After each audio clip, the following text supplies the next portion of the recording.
अभी world war 2 की त्रासदी खत्म भी नहीं हुई थी। तब तक कोरिया में हुए इस वॉर में फिर से कम्युनिस्ट पावर और कैपिटलिस्ट पावर्स आमने सामने आ खड़े हुए। जिस कॉन्फ्लिक्ट को खत्म करने के लिए कोरिया का बंटवारा हुआ, उसी बंटवारे ने कोरिया में एक नए जंग की बीज बो दी। इस जंग में एक तरफ यूएसएसआर के स्टालिन और चाइना के माओ गवर्नमेंट का साथ नॉर्थ कोरिया को मिल रहा था, वहीं दूसरी तरफ अमेरिका और दूसरे रिपब्लिक कंट्रीज ने साउथ कोरिया की तरफ से हथियार उठाए। 1950 से 1953 तक चले इस भीषण युद्ध में करोड़ों कोरियंस की जान गई और हाथ आया कुछ भी नहीं। ना ही तो कोरिया का डिवीजन अबॉलिश हुआ और ना ही दूसरे बदलाव हुए, लेकिन इस युद्ध ने लाखों आम कोरियंस की जिंदगी को बदतर कर दिया। कोरिया चाइना और जापान के बीचों बीच मौजूद एक छोटा सा देश है। इस देश का नाम इस पर रूल करने वाले एंशिएंट डायनेस्टी गोर्यो से ली गई है, जो 1918 से 1392 तक मौजूद थी। फिर आया जोसियोन डायनेस्टी, जिसने इस देश पर 500 साल राज किया और फिर 1897 में इस देश का नाम कोरिया रख दिया। हालांकि कॉलोनाइजेशन के दौर में जापान भी तेजी के साथ आगे बढ़ा और 1910 में हुए एनेक्सेशन ट्रीटी के बाद कोरिया को अपना गुलाम बना लिया। इसके बाद 1910 से 1945 यानी वर्ल्ड वॉर 2 में जापान के हार तक कोरिया जापान का कॉलोनी बना रहा। लाखों लोगों को जापान ले जाकर वहां पर गुलाम बनाया गया। इसके बाद जब सेकेंड वर्ल्ड वॉर शुरू हुई तो जापान ने जबरदस्ती कई कोरियंस, जिन्हें इस लड़ाई से कोई लेना देना नहीं था, उन्हें भी इस वॉर में झोंक दिया। उस टाइम पर इन लोगों को सिर्फ मैदान में लड़ना ही नहीं पड़ता था, बल्कि जापानीज आर्मी के लिए हर तरह के काम भी करने पड़ते थे। इसी दौरान कई कोरियन औरतों को आर्मी कैंप्स में रखा गया, जहां ये महिलाएं जापानीज सैनिकों का दिल बहलाया करती थी। जब वर्ल्ड वॉर 2 हो रहा था, तभी अमेरिका और यूएसएसआर के सैनिक कोरिया में जापान के खिलाफ लड़ रहे थे। इसी बीच अमेरिका हिरोशिमा और नागासाकी पर एटम बॉम्ब गिरा देता है, जिसके बाद जापान अनकंडीशनल सरेंडर कर देता है। जब ये युद्ध खत्म होता है, तब तक यूएसएसआर और यूएसए की आर्मी कोरिया के बीचों बीच पहुंच चुकी होती है। 1945 में ग्रेट अलायंस पावर ने वर्ल्ड वॉर 2 तो जीत लिया, लेकिन इस बात को नकारा नहीं जा सकता कि भले ही यूएसएसआर और यूएसए ने एक साथ मिलकर जीता हो, लेकिन उनकी इकोनॉमिकल एक्सपेंशन की सोच और स्ट्रैटेजी दोनों पोल्स अपार्ट थी। एक तरफ जहां यूएसएसआर पूरी दुनिया में कम्युनिज्म फैलाना चाहता था, वहीं दूसरी ओर यूएसए कैपिटलिज्म को न सिर्फ बढ़ाना चाहता था, बल्कि बढ़ते हुए कम्युनिज्म को रोकना भी अब अमेरिका का मकसद बन गया था। इसीलिए अमेरिका ने कोरिया को यूएसएसआर के हाथों नहीं सौंपना चाहा।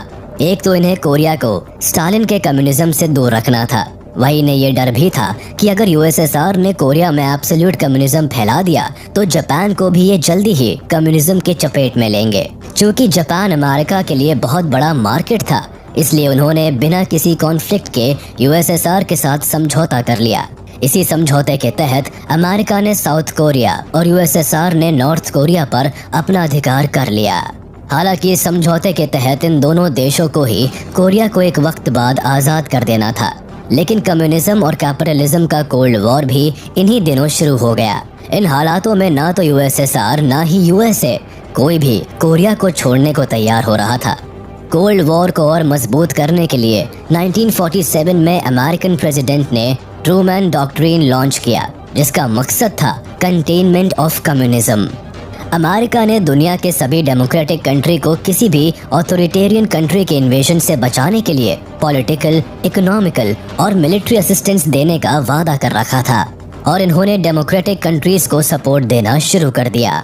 अमेरिका ने यह भी प्लेज लिया कि अमेरिका किसी भी देश को कम्युनिज्म से बचाने के लिए अनकंडीशनल सपोर्ट देगा। इसी दौरान ट्रूमैन ने $13 बिलियन से यूरोप में मार्शल प्लान असिस्टेंस भी दिया था। अपने आइडियोलॉजी को आधार बनाकर नॉर्थ कोरिया में यूएसएसआर ने कम्युनिज्म फैलाना शुरू कर दिया और साउथ कोरिया में यूएसए ने कैपिटलिज्म मूवमेंट शुरू कर दिया। हालांकि इस पार्टीशन का असर कोरिया के लोगों पर अच्छा नहीं पड़ा। वो लोग रिवॉल्ट्स करने लगे, जिसे दबाने के लिए साउथ कोरिया ने वायलेंट तरीके अपनाए। लेकिन फिर भी जब रिवॉल्ट खत्म नहीं हुए तो अमेरिका ने यूनाइटेड नेशंस को साउथ कोरिया में इलेक्शन करवाने के लिए इन्फ्लुएंस किया, जिसके बाद यूनाइटेड नेशंस के प्रस्ताव पर साउथ कोरिया में चुनाव कराया गया और इसी इलेक्शन में साउथ कोरिया के प्रेसिडेंट चुने गए सिंगमैन रे। ये अमेरिका में पले बड़े कैपिटलिस्ट सोच रखने वाले व्यक्ति थे। वहीं नॉर्थ कोरिया ने इलेक्शन का प्रस्ताव ठुकरा दिया और वहां स्टालिन के सपोर्ट से किम इल संग नॉर्थ कोरिया के प्रेसिडेंट चुने गए। अब री के प्रेसिडेंट बनने के साथ ही साउथ कोरियाई गवर्नमेंट ने कम्युनिज्म को खत्म करने के लिए लेफ्ट विंग सपोर्टर्स के खिलाफ कार्रवाई शुरू कर दी। वहां के लोगों को जबरदस्ती जेल में डाला जाने लगा और किलिंग्स होने लगी। लेकिन वहां के लोग तब भी कोरिया के डिवीजन को रद्द करने के लिए रिवॉल्ट्स करते रहे। तभी साउथ कोरिया में कुछ ऐसा हुआ जिसने कोरिया जंग को जन्म दे दिया और ये घटना थी Jeju island massacre. Jeju island South Korean peninsula में स्थित था, जहां के लोगों को कोरिया में हुए पार्शियल इलेक्शन और कोरिया का पार्टीशन पसंद नहीं था। यहाँ के लोग कम्युनिज्म को सपोर्ट करते थे, जो कि री के लिए नागवार था।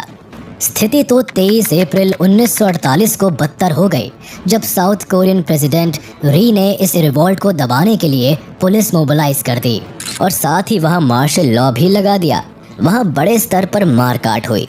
जेजू आइलैंड में ऑलमोस्ट 3000 लोग मार दिए गए और मैसेकर का दोष साउथ कोरिया ने नॉर्थ कोरिया पर लगा दिया। इतने भयंकर मैसेकर के बाद जेजू आइलैंड का रिवॉल्ट तो खत्म हो गया, लेकिन इसी बीच नॉर्थ कोरिया ने कम्युनिस्ट गवर्नमेंट और साउथ कोरिया के कैपिटलिस्ट गवर्नमेंट के बीच टेंशन बढ़ने लगा और अब दोनों ही देश पूरे कोरिया को अपने वर्चस्व में लेने की कोशिश में लग गए। दोनों प्रेसिडेंट्स ने बड़े स्तर पर अपना अपना प्रचार शुरू कर दिया। ऐसे में युद्ध अब होना ही था। साउथ कोरिया को अमेरिका का साथ था, वही यूएसएसआर का साथ नॉर्थ कोरिया के साथ था। वहीं दूसरी ओर माओ के कम्युनिस्ट गवर्नमेंट ने चाइना में सरकार बना ली थी, जिसका साथ नॉर्थ कोरिया को मिल गया। चूँकि साउथ कोरिया में कम्युनिस्ट सपोर्टर्स पर अत्याचार जारी था, जिससे नॉर्थ कोरिया भड़का हुआ था ही। अब जैसे ही अमेरिकन ट्रूप ने साउथ कोरिया से विड्रॉ किया, तो इस मौके का फायदा उठाकर नॉर्थ कोरिया ने साउथ कोरिया पर सीधी चढ़ाई कर दी और इस तरह यूएसए एंड यूएसएसआर के कोल्ड वॉर का शिकार सबसे पहले नॉर्थ एंड साउथ कोरिया हो गए। यहाँ एक युद्ध हुआ, भयानक युद्ध जो पूरे 3 साल चलता रहा और जिसमें लाखों लोग मारे गए। 25 जून 1950 the war begins. North Korea ने अपने 1,35,000 सोल्जर्स के साथ यूएसएसआर से मिले 150 टैंक्स और एडवांस वेपन्स लेकर साउथ कोरिया में पहुंच गया। इस दिन हजारों नॉर्थ कोरियन आर्मी ने 38th पैरेलल लाइन, जो कि कम्युनिस्ट और रिपब्लिक कोरिया को अलग करती थी, वहां धावा बोल दिया। दोनों देशों में लड़ाई शुरू हो गई, जहां नॉर्थ कोरिया साउथ कोरिया पर भारी पड़ रहा था, जिस वजह से साउथ कोरिया को पीछे हटना पड़ा। इसके बाद 28 जून 1950 को कोरियन आर्मी ने हान रिवर के ऊपर बने हानगांग ब्रिज को बम से उड़ा दिया, जिससे कि तेजी से आगे बढ़ती हुई नॉर्थ कोरियन आर्मी को रोका जा सके। इसके पीछे का मकसद था कि नॉर्थ कोरिया से आए हुए सैनिक इस नदी को पार करके सोल टाउन के अंदर ना घुस पाए। बट नॉर्थ कोरिया नहीं रुकी और 28 जून से 2 जुलाई तक में उन्होंने सोल को और 21 जुलाई तक डेजोन को भी अपने कब्जे में ले लिया। 1 जुलाई 1950 अमेरिकन आर्मी जो उस वक्त जापान में मौजूद थी, वो साउथ कोरिया में मदद के लिए आई। यूएस मिलिट्री के होते भी सोल कैप्चर हो जाता है। नॉर्थ कोरिया के हो रहे हमलों के कारण री ने एक ब्रुटैलिटी भरा कदम उठाया। साउथ कोरिया के गवर्नमेंट ने वहां रह रहे लगभग 2 लाख मासूमों को मौत के घाट उतार दिया, जो कम्युनिज्म को सपोर्ट करते थे। दिल दहला देने वाली इस घटना को इतिहास में बोडो लीग मैसेकर कहा गया। इसके बाद किम इल संग ने अगस्त 1950 तक साउथ कोरिया के करीबन 90% जगह को अपने कब्जे में ले लिया था। अब सिंगमैन री को ये बात समझ में आ गई थी कि वो अकेला लड़ नहीं सकता और इसीलिए उसने यूएनओ से मदद मांगी। साउथ कोरिया की हेल्प करते हुए यूएनओ ने नॉर्थ कोरिया को वार्निंग देकर इस लड़ाई को खत्म करके लौट जाने को कहा। बट नॉर्थ कोरिया यूएसएसआर और चाइना की ताकत के बल पर यूएनओ की इस चेतावनी को नहीं माना और लगातार आगे बढ़ता चला गया। अमेरिका और बाकी के देशों ने मिलकर यूएनओ के रेजोल्यूशन 83 पास किया, जिसके तहत 21 देश के सेना को मिलाकर नॉर्थ कोरिया से बैटल करने की प्लानिंग की गई। इसके अलावा 5 देशों ने अपनी मेडिकल टीम भी भेजी थी। अमेरिकन जनरल डगलस मैकार्थर को इस सेना का कार्यभार सौंपा गया। 1950 में पुसान में सेना पहुंचती है जिसमें अधिकतर अमेरिकन थे। इसके बाद नॉर्थ कोरिया से 2 महीने तक लड़ाई चली जिसमें 4,500 सोल्जर्स मारे गए। जनरल डगलस ने सबसे पहले नेवी के सहारे इंचियोन सिटी, जो कि साउथ कोरिया की कैपिटल सोल के पास थी, उसे चंगुल से छुड़ाया। उसके बाद 38th पैरेलल लाइन पर सेना द्वारा घेराबंदी कर ली गई, जिसके कारण नॉर्थ कोरियन आर्मी को पीछे हटना पड़ा। India in Korea war. China ने नॉर्थ कोरिया पर हो रहे इन हमलों को देखते हुए इंडिया को एक वार्निंग मैसेज अमेरिका तक पहुंचाने के लिए कहा, जिसके हिसाब से नॉर्थ कोरिया में हो रहे वॉर में अपने सैनिक अमेरिका और साउथ कोरिया के खिलाफ भेजने वाला था। लेकिन अमेरिका ने इंडिया के इस मैसेज पर ज्यादा ध्यान नहीं दिया। वहीं दूसरी ओर यूएनओ द्वारा भेजे गए सैनिकों को जहां 38th पैरेलल लाइन पर रुकना था, लेकिन वो वहां नहीं रुके और प्योंगयांग शहर को 10 अक्टूबर 1950 को अपने कब्जे में ले लिया। अमेरिका ने करीब 6,35,000 टन बॉम्ब नॉर्थ कोरिया पर गिराया, जिसकी वजह से 5,000 से अधिक स्कूल, 1,000 से ज्यादा हॉस्पिटल्स और 6 लाख से ज्यादा घर तबाह हो गए। नॉर्थ कोरिया में लाखों लोग मारे गए। हालत इतनी गंभीर हो गई थी कि लोगों को बंकर्स में रहना पड़ रहा था और फिर अमेरिकन ने केमिकल वेपन्स का भी इस्तेमाल करना शुरू कर दिया।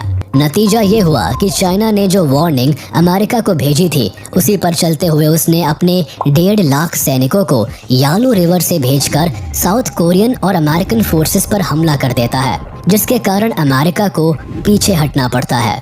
25 नवंबर 1950 बैटल ऑफ चोंगचोन रिवर। इस लड़ाई में नॉर्थ कोरिया ने 38th पैरेलल लाइन और सोल दोनों को दोबारा से चाइनीज आर्मी के थ्रू कब्जा कर लेता है और इस हार को डगलस बर्दाश्त नहीं कर पाया और उसने यूएनओ से एटम बॉम्ब के इस्तेमाल करने की इजाज़त मांगी।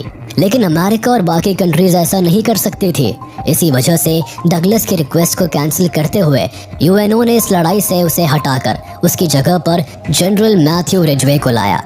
इसके बाद मैथ्यू ने एक प्लान बनाई, जिसके लिए उसने ज़्यादा फोर्सेस की मांग की और सोल सिटी पर हमला कर दिया, जो उस वक्त नॉर्थ कोरिया के कब्जे में था।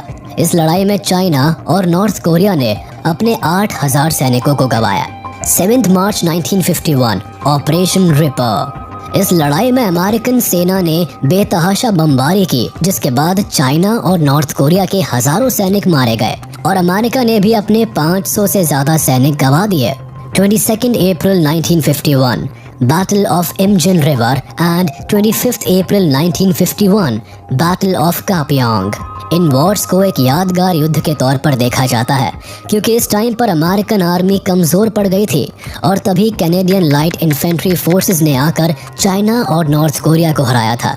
इस वॉर में चाइना और नॉर्थ कोरिया के 1,60,000 सोल्जर्स की जान गई और अमेरिका ने अपने 15,000 से ज़्यादा सैनिकों को गंवाया। इस वॉर के बाद दोनों तरफ की आर्मी 38th पैरेलल लाइन पर खड़ी थी। अब यूएनओ को ऐसा महसूस हो रहा था कि शायद ये लड़ाई काफ़ी महंगी पड़ रही है, पैसे से भी और इंसानियत के भी नाते। इसीलिए जून 1951 को यूएनओ ने अपना पहला शांति समझौता पेश किया, जिसके अकॉर्डिंग नॉर्थ और साउथ कोरिया के बीच जो बाउंड्री बताई जाती, उन्हें उसी का पालन करना था। लेकिन दोनों देशों ने इसे एक्सेप्ट करने से मना कर दिया, जिसके बाद यूएनओ के एक और कोशिश के साथ अक्टूबर 1951 में वापस से शांति समझौते को पेश किया गया। लेकिन इस बार भी दोनों देशों ने इसे एक्सेप्ट नहीं किया। इस समझौते के दौरान कई सारे सिटीजन्स और सोल्जर्स दोनों ही देशों में हॉस्टेजेस थे। इन जगहों पर फंसे कई सारे बंधक अपने देश जाने की बजाय उसी देश में रहना चाहते थे जहां उन्हें हॉस्टेजेस की तरह रखा गया था, जिसके लिए यूएनओ ने आगे चलकर न्यूट्रल नेशन सुपरवाइजरी कमीशन बनाई। समझौते की बात होने के दौरान भी कई सारी लड़ाइयाँ लगातार होती रही, जैसे जून 26, 1952 को वेस्ट सेंट्रल कोरिया में बैटल ऑफ ओल्ड बॉल्टी हुआ। फिर 2 जुलाई 1952 में कंगाओ री में ऑपरेशन ब्लेज को अंजाम दिया गया। इसके बाद 2 अगस्त 1952 को पैनमुनजॉम में बैटल ऑफ बंकर हिल हुआ। 2 अक्टूबर पैनमुनजॉम के नॉर्थ ईस्ट में बैटल ऑफ हुक हुआ। 14 अक्टूबर को बैटल ऑफ ट्रायंगल हिल, 16 अक्टूबर को बैटल ऑफ जैक्सन हाइट्स, 23 अक्टूबर को कोवांगसान और आखिर में 11 दिसंबर टू 14 दिसंबर को लड़ी गई बैटल ऑफ द नॉरिस। ये लड़ाई साउथ कोरियन आर्मी और चाइनीज आर्मी के बीच हुई थी। लगातार इतने लड़ाइयों से हो रहे बर्बादी को देखकर यूएनओ ने 1953 को इस लड़ाई को सुलझाने का रास्ता निकाला। सबसे पहले यूएनओ ने दोनों देशों का ज्योग्राफिकल डिवीजन करना जरूरी समझा, जिसके लिए उसने 38th पैरेलल लाइन के ही करीब एक नई बाउंड्री बनाई जिसका नाम है द कोरियन डीमिलिटराइज्ड जोन। इसके बाद दोनों ही देशों के लोगों में खुशी थी, क्योंकि एक तो ये भयानक वॉर का अंत हो गया था और दूसरी ओर दोनों ही देशों के हिसाब से जीत उनकी हुई थी। बट इस लड़ाई में जीत ना ही नॉर्थ कोरिया की हुई और ना ही साउथ कोरिया की। वही अगर हम न्यूट्रल नेशन सुपरवाइजरी कमीशन की बात करें तो ये हमारे देश के लिए बहुत ही गर्व की बात रहा। इस वक्त पूरी दुनिया भर से इंडिया खुद के लिए फैंस बटोर रहा था। इंडिया इस वॉर में किसी की ओर नहीं था और साथ ही साथ अपने मेडिकल टीम को आगे बढ़कर लड़ाई के दौरान कोरिया भेज दिया, जिसके कारण पंडित जवाहरलाल नेहरू दुनिया के फेमस पॉलिटिशियंस में से एक बन गए। वॉर तो खत्म हो गया, लेकिन दोनों देशों ने लाखों जान गंवा दिए। नॉर्थ कोरिया ने अपने 29 लाख सिटीजन्स को गंवाया था, जिसमें 9 लाख सोल्जर्स थे और 20 लाख मासूम जनता। वही दूसरी ओर साउथ कोरिया ने इस वॉर में अपने ऑलमोस्ट 14 लाख सिटीजन्स को गंवाया था, जिसमें 10 लाख मासूम जनता थी और 4 लाख सैनिक थे। इतना ही नहीं, चाइना ने अपने 6 लाख एवं अमेरिका ने अपने 3,60,000 और यूएनओ ने अपने 8,000 से ज्यादा सोल्जर्स गंवा दिए। इस वॉर के बाद साउथ कोरिया एशिया के सबसे डेवलप्ड कंट्रीज में से उभर कर आया। आज साउथ कोरिया टेक्नोलॉजी के मामले में बेहद आगे निकल चुका है। इस देश में कई ऐसे बड़े ब्रांड्स हैं जिसे आज पूरी दुनिया इस्तेमाल कर रही है। सैमसंग, होंडा, ह्यूंडई एक्सेट्रा जैसे कई साउथ कोरियन ब्रांड्स आज विश्व भर में मशहूर है। वही आज नॉर्थ कोरिया के डिक्टेटर किम जोंग उन है, जो डिक्टेटर किम जोंग इल के बेटे और किम इल संग के पोते हैं। आज भी नॉर्थ कोरिया में डिक्टेटरशिप चलती है और इस देश में बस वही होता है जो यहाँ का डिक्टेटर चाहते हैं। ना ही तो यहाँ ज़्यादा इंडस्ट्रियलाइजेशन हुआ, ना बाहरी दुनिया से इस देश का कोई कनेक्शन है। ये देश बस चाइना के साथ थोड़ा बहुत रिलेशन मेंटेन करता है। और तो और यहाँ के लोगों का हेयर स्टाइल से लेकर कपड़ों का तौर तरीका भी किम जोंग उन ही डिसाइड करते हैं। हमारे वीडियो को लाइक करें और ऐसे जानकारीपूर्ण वीडियो देखने के लिए हमारे चैनल को सब्सक्राइब करें।